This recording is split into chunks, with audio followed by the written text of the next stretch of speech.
Vous écoutez Alger Chaîne 3, le journal.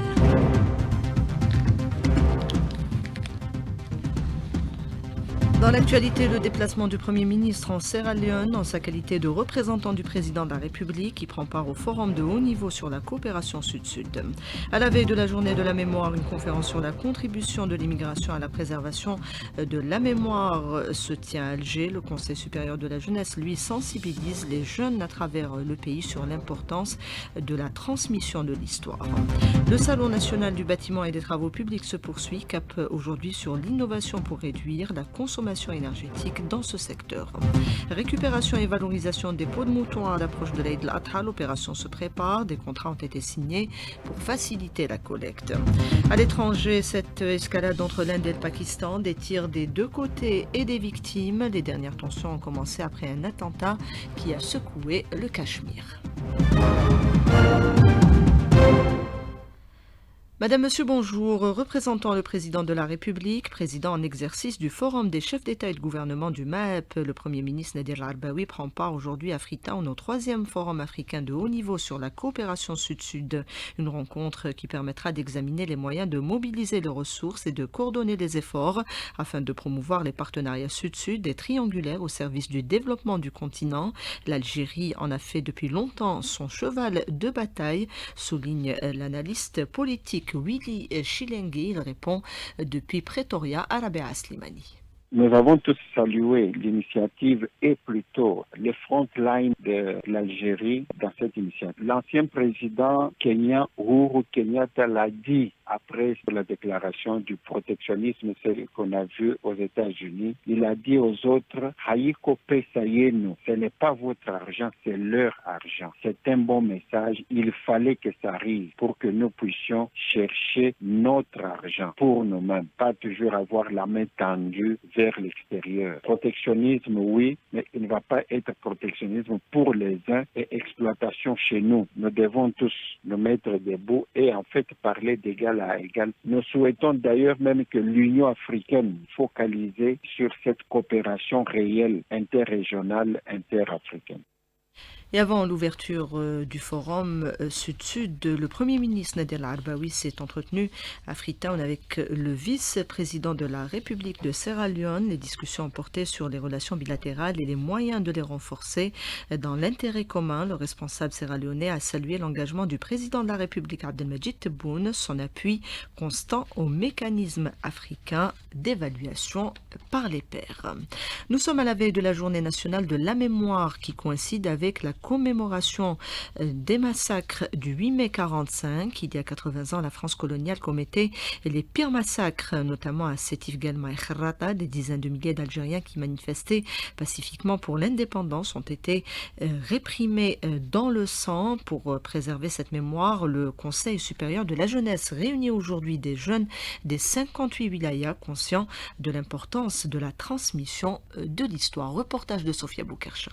L'initiative vise à raviver la mémoire et renforcer l'identité nationale chez les jeunes en les rassemblant autour de notre histoire et nos valeurs face aux défis actuels. Chérif Hachmaoui, président de la commission citoyenneté, mouvement associatif et participation des jeunes dans la vie active au Conseil supérieur de la jeunesse. Elle vise exactement à renforcer notre lien avec notre histoire et le transmettre avec un autre langage jeunesse. Ce projet il vise à promouvoir exactement notre identité nationale à travers des valeurs de justice, des valeurs de patriotisme et elle va rassembler nos valeurs nationales dans toutes les wilayas à travers les ambassadeurs de la mémoire. Ces jeunes ambassadeurs, acteurs de ce projet, mesurent déjà l'importance de leur mission, un véritable engagement générationnel entre devoir de mémoire et projet d'avenir. Une initiative à saluer, une initiative à encourager. Elle a une importance cruciale, surtout dans la mémoire et la diffusion de notre histoire et la préservation de ces valeurs. من أجل التعريف بالذاكرة الوطنية وإعادة إحيائها من جديد في قالب عصري. اليوم نواجه تحديات كبيرة استهداف حول الشخصية الوطنية حول التاريخ الوطني. Au-delà des mots, ces jeunes incarnent une volonté de transmission, de résistance culturelle et de valorisation de l'héritage national, plaçant la mémoire au cœur de l'avenir du pays. Le président directeur général de Sonatrach est à Skikda pour une visite de travail et d'inspection de plusieurs unités de production situées dans la zone industrielle de la Wilaya. Rachid Hashishi a réitéré à l'occasion l'engagement de la compagnie à développer ses infrastructures industrielles selon les normes techniques et environnementales les plus strictes pour consolider sa position de leader dans le secteur de l'énergie aussi bien à l'échelle nationale qu'internationale. Réduire la consommation de l'énergie dans le secteur du bâtiment. Une conférence s'est penchée ce matin sur la question en marge du Batimatech. L'apport de l'innovation a été mis en avant. Ibtihal Addoun. La maîtrise de la demande d'énergie et l'efficacité énergétique dans le bâtiment sont aujourd'hui des enjeux environnementaux majeurs. Ce secteur, bien que énergivore, offre un fort potentiel d'économie. Marwan Chaban, directeur général de l'Agence nationale pour la promotion et la rationalisation de l'utilisation de l'énergie, a cru. En 2023, sur 54 millions de tonnes équivalent pétrole, donc de TEP consommées, consommation finale, et le secteur du bâtiment y a contribué pratiquement à 50% entre le tertiaire et le résidentiel. Mais le résidentiel représente 75% de la consommation du secteur du bâtiment. C'est lui qui tire ce secteur-là et c'est lui aussi qui tire la consommation nationale. Grâce aux technologies disponibles comme l'isolation performante, les matériaux biosourcés ou la gestion intelligente de l'énergie, il est désormais possible de construire ou rénover de manière plus sobre et respectueuse de l'environnement. Marwan Chaban. Il faut savoir que dans le logement, 70% pratiquement de la consommation elle est en chaleur, elle n'est pas en électricité. C'est-à-dire c'est la cuisson, c'est le chauffage. Donc il y a aussi un travail à faire dans ce sens-là. D'où les chauffe-eau solaires qui permettent de réduire un peu la facture d'énergie chaleur pratiquement de 30%. Le soleil c'est gratuit. Quand on peut utiliser ce système-là et qu'on a la possibilité de le faire, d'autant plus que la PRU subventionne presque 50% ce type d'équipement et son installation, c'est déjà un gain supplémentaire. Intégrer l'énergie dès la conception des bâtiments est devenu une nécessité face aux défis climatiques, faisant de l'efficacité énergétique un pilier essentiel d'un avenir durable. De la SAFEX, Ibtihal Addoun, Alger 3. Le ministre délégué auprès du ministre de la Défense, chef d'état-major de l'ANP, le général d'armée Saïd Chengriha, préside à Alger à l'ouverture du séminaire international sur la géopolitique du terrorisme face aux défis actuels, indique un communiqué du ministère de la Défense. En prévision de l'Eid al-Adha, l'Algérie poursuit son opération d'importation de têtes d'ovins. En parallèle, la commercialisation a commencé. GTEX a en ce sens lancé la réflexion pour mettre en place des abattoirs mobiles en plus de la récupération des peaux de moutons qui sont collectées via le centre d'enfouissement technique. Les explications de Hamid Belkhiri, PDG de la filiale ACED, invité du jour avec Nariman Mendil. L'année passée, on a commencé par la signature de conventions avec les centres d'enfouissement. C'est eux qui collectent les pots à travers les quartiers du pays avec des prix raisonnables, symboliques pour permettre à ces centres de faire rentrer un peu d'argent. C'est à 100 dinars la peau ovine, 400 dinars le bovine et 50 dinars le caprin. Donc eux, on leur a offert les moyens par rapport à d'autres groupes industriels qui nous ont mis à notre disposition des moyens logistiques. Chacun y contribue pour la réussite de l'opération de collecte. Cette année, on est arrivé à 12, mais nous continuons à signer des conventions parce qu'on a un peu de temps, donc on espère dépasser le chiffre de l'année passée. Il y aura prochainement la réouverture de 3 usines spécialisées dans le cuir. S'agissant des déchets du cuir, ils pourront servir à produire des fertilisants. Le projet devrait voir le jour d'ici la fin de l'année, indique Hamid Belkhiri.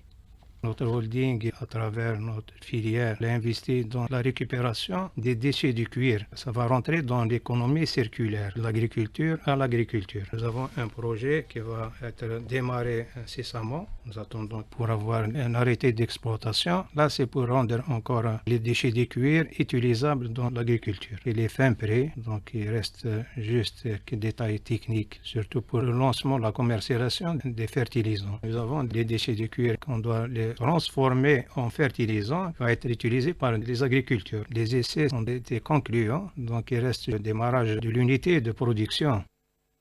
Le Hajj, la saison commence. Le premier vol vers les lieux saints de l'islam est prévu samedi à partir de l'aéroport international d'Alger. Les membres de la mission ont été formés pour une meilleure prise en charge des pèlerins. Shabab Ben Yacoub, sous-directeur de l'Office national du Hajj et de la Amra, chargé de l'organisation, il a été contacté par Mayel Kens.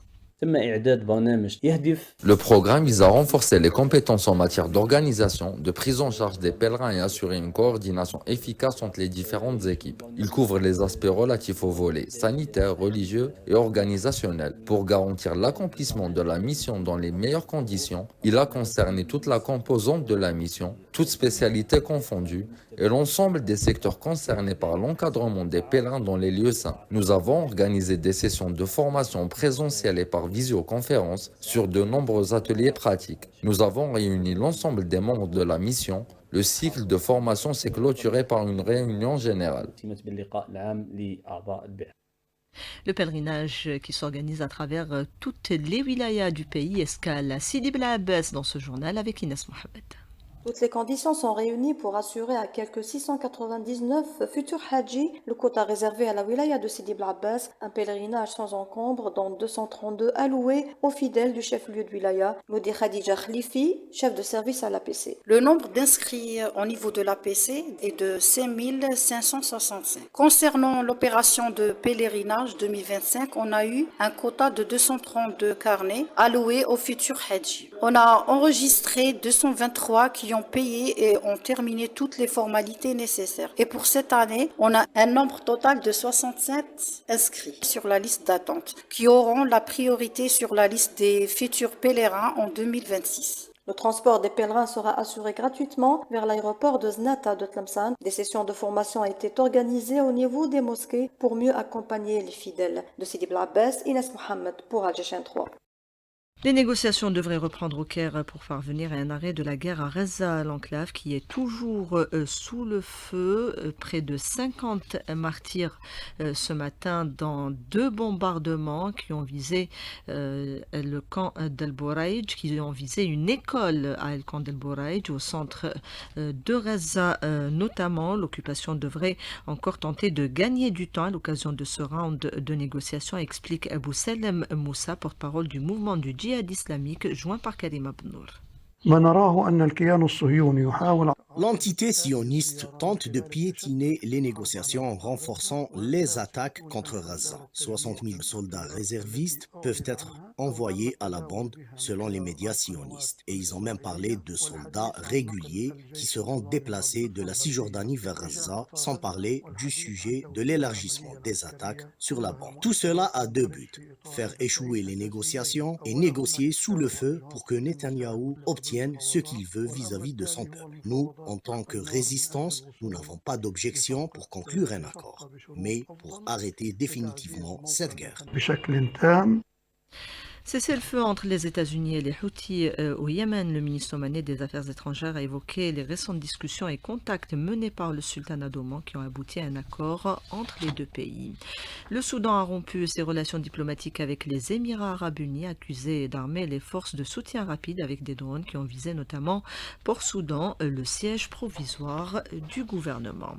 Escalade entre l'Inde et le Pakistan. New Delhi a mené ces dernières heures des frappes sur des sites présumés terroristes au Pakistan. On enregistre des morts et des blessés des 2 côtés. Cette nouvelle escalade entre les 2 voisins rivaux depuis leur partition en 1947 a été déclenchée par un attentat le 22 avril au Cachemire. New Delhi avait accusé Islamabad, des accusations réfutées par le Pakistan. Le Pakistan qui accuse l'Inde également de modifier le débit du fleuve Chenab, l'un des 3 placés sous son contrôle selon le traité signé il y a 65 ans. Le décryptage de l'analyste politique François Dengué, contacté par Rabia Slimani. L'heure est extrêmement grave. Nous avons en face de nous 2 pays nucléaires qui se détestent et qui sont en conflit larvé depuis des dizaines d'années. Deuxièmement, le sujet est crucial pour la vie de chacun de ces 2 pays, à savoir l'eau. L'Inde a déjà pris des mesures qui semblent violer un accord précédent, mais nous sommes dans une situation exceptionnelle et l'Inde qui s'estime avoir été agressé après un attentat qui a causé beaucoup de morts, dit qu'il prend cette décision pour appeler à la désescalade, mais je ne suis pas sûr que cela aura des faits. Il y a des années que des observateurs et des géopolitiques ont écrit que le 21e siècle risque d'être un siècle de la guerre des eaux. Nous en voyons là un exemple concret. Ça va venir, c'est vraiment le mot est donné. L'Inde qui utilise donc l'arme de l'eau contre le Pakistan, un pays immense comme le Pakistan a besoin de l'eau, la guerre de l'eau a commencé. Et n'oubliez pas que même sur notre continent, entre l'Égypte et l'Éthiopie, la guerre de l'eau n'est pas encore résolue.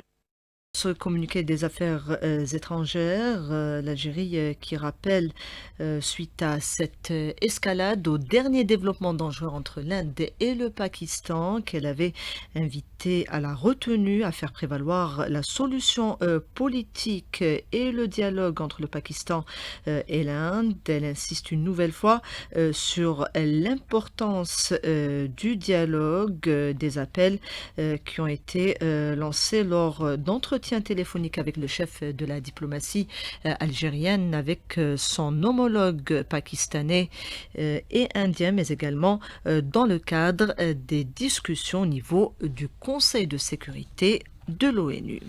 Retour à la commémoration des tragiques événements du 8 mai 1945. Plusieurs activités sont organisées à travers le pays, des expositions photos, mais des conférences également. Sidali Fares revient sur celle animée hier par Ammar Belkhouja, l'écrivain. Donc c'était à la médiathèque d'Alger. Le 8 mai 1945, une journée noire dans la mémoire des Algériens. Les massacres de Sétif, Guelma et Kharrata, et même dans plusieurs villes d'Algérie.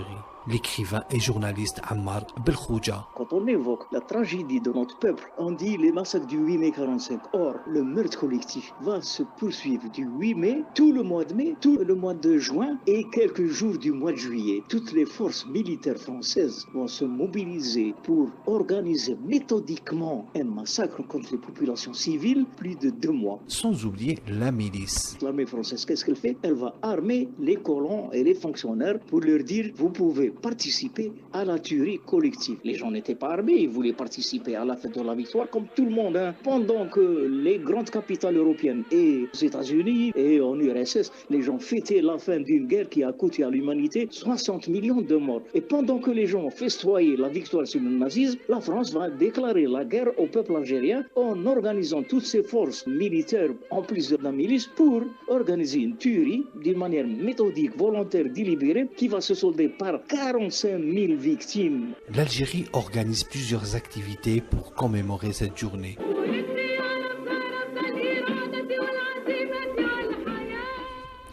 On passe au sport avec vous, Hamza Rahmouni, le premier huitième de finale de la Coupe d'Algérie de handball, messieurs, avec la qualification du HBCL Biar. Un huitième de finale qui s'est déroulé hier à la salle Hacha Hassan d'Alger entre le HBCL Biar et le Mouloudia d'Alger. Qualification du HBCL Biar 34-31 face au Mouloudia d'Alger qui est le détenteur du plus grand nombre de consécrations dans cette épreuve populaire, à savoir 30. Il y a eu également hier la 26e et dernière journée de la première phase du championnat de Super Division. Messieurs, 8 équipes sont qualifiées pour les playoffs qui vont avoir lieu entre le 18 et le 23 mai, tandis que le tournoi des As aura lieu le 27 mai. Merci Hamza Rahmouni. Selma Fegir et Adouan Siassi étaient à la réalisation du 12-13. Il y avait Imad à la console technique, Tahar à la régie d'antenne et Yassine au streaming. Tout de suite, la météo avec une nouvelle alerte, Karima Benour.